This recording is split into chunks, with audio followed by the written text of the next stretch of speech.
Inaabangan na po ang proclamation rally at maging ang mga campaign sortie ng Liberal Party at ng United Nationalist Alliance. Pero ang tanong, saan kaya sasama ang tatlong guest candidate ng parehong koalisyon?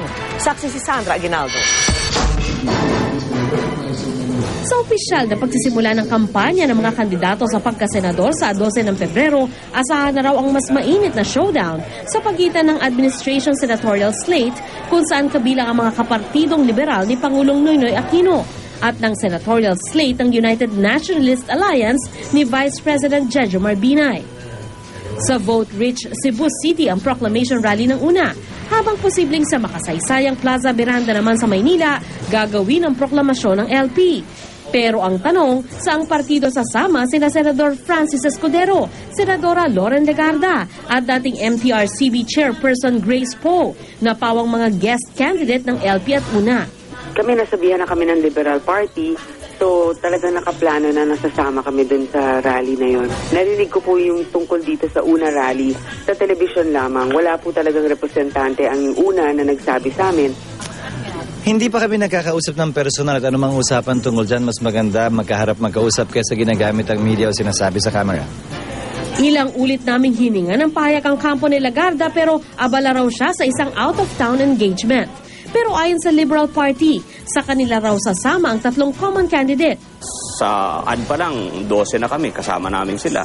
Doon sa kabila, hindi sila sumama. Pero sagot ng una, yung siyam na exclusive candidates namin will have more airtime kung siyam lang sila nalalabas doon sa 60-second ads. And at that time, before shooting the ads, I went to two of those common candidates at nagpasintabi ho ako. Ipinagmalaki rin ng LP ang pagsama ng Pangulo sa patalastas ng administration slate. Pati nga raw mga sortie sasama ang presidente.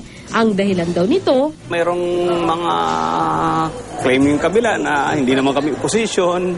Baka malito yung tao eh. Hindi pala sila opposition eh. Boto rin natin sila. Ganon. Baka Pinoy din sila eh. Hindi yun ang team ni Pinoy. Kaya gusto namin i-clear na hindi ito yung magiging kasama ni Pangulong Aquino for the next 3 years. hirit naman ang una.